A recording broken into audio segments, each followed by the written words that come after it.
Fala pessoal, vamos dar início ao meu canal aqui no YouTube. Bom, o tema que eu resolvi trazer para vocês hoje, para a gente começar, é evitar carne vermelha e gorduras saturadas. Irá nos salvar das doenças atuais? Para quem não me conhece, eu sou o Ciro Campos, esse cara aqui da foto. Sou médico, cardiologista, pós-graduado em medicina esportiva, estudo muito longevidade e defendo muito o consumo de carnes.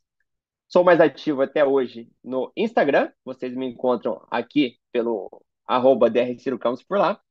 E agora eu estou começando a desbravar essa rede social também. Então, se possível, e se gostar do conteúdo, clica ali para se inscrever e no sininho para não perder nenhum conteúdo como esse. Bom, quais seriam essas doenças atuais que eu estou citando aqui? Síndrome metabólica, que na verdade é um conjunto de doenças ou de fatores de risco para doenças cardiovasculares, cerebrovasculares e afins, que envolve obesidade, hipertensão, esteatose hepática, resistência insulínica, que algumas pessoas entendem como pré-diabetes, triglicerídeos elevados e um HDL baixo. Também diabetes tipo 2, gota, doença cardíaca, AVC, ou derrame, câncer, síndrome de ovário policístico, doença de Alzheimer e diversas outras também que aqui não estão citadas no artigo que eu apresentei para você, que eu vou apresentar para vocês, mas que mais para frente eu quero trazer outro estudo que talvez seja disfunções metabólicas mitocondriais. E o que as diretrizes nos recomendam para prevenir essas doenças? Reduzir o consumo de carne vermelha, no máximo 300 gramas por semana, o que daria de 1 a 2 bifinhos. Trocar a carne vermelha por aves e peixes reduziria nossa chance também de adoecer. Manteiga por óleo vegetal e aumentar o consumo de grãos integrais e vegetais. O artigo em questão é este aqui, que em boa tradução é a tendência dietética dos Estados Unidos desde 1800 até 2019.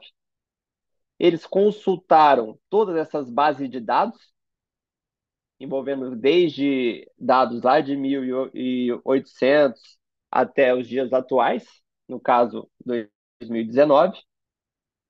E o que eles encontraram nesse estudo, então? A gente vê aqui nessa linha azul que o consumo de carne vermelha, desde 1909 ali até os dias atuais, pouco mudou. Próximo de 1960 teve até um pequeno aumento, mas logo depois caiu. Ao passo que antes mesmo de 1960, o consumo de aves aumentou bastante, significativamente, e o de peixes sempre se manteve estável.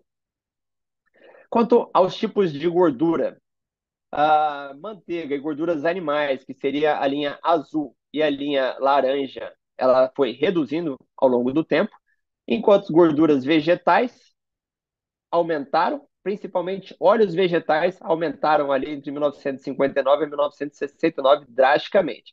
Óleos vegetais, aqueles óleos hidrogenados, né? Azeite de oliva não está incluso nesse gráfico, mas seriam então óleo de canola, girassol, de soja, de algodão, aqueles que dizem que é preferível que a gente consuma ao invés de gorduras de origem animal. E aqui, ao longo do tempo, a gente vê essa mudança drástica, né? Enquanto o gráfico em azul é o consumo de gorduras de origem animal, foi caindo principalmente um pouco antes de 1970, enquanto que os óleos vegetais, as gorduras vegetais, aumentaram significativamente. Os autores colocam ali, então, que os alimentos processados, ultraprocessados, aumentaram de antigamente, era menos de 5% dos nossos alimentos para mais do que 60%. Os alimentos em questão seriam o açúcar, farinha de trigo, branco e integral, arroz, aves, ovos e óleos vegetais, enquanto que as gorduras saturadas de fontes animais diminuíram. E as poliinsaturadas, aqueles óleos vegetais que eu acabei de citar, aumentaram. Ao passo que, junto com isso, as doenças crônico-degenerativas, as doenças atuais, como eu falei ali no começo, elas aumentaram em paralelo nesse mesmo período. Então, com esses dados, eu falo para vocês, algumas pessoas poderiam falar, então, temos um culpado em questão. É muito difícil a gente falar, porque são muitas coisas que mudaram. Além da questão alimentar, que aumentaram os processados, foram grãos, foram os óleos vegetais, não foi só isso que mudou. né? Mudaram nossos hábitos também.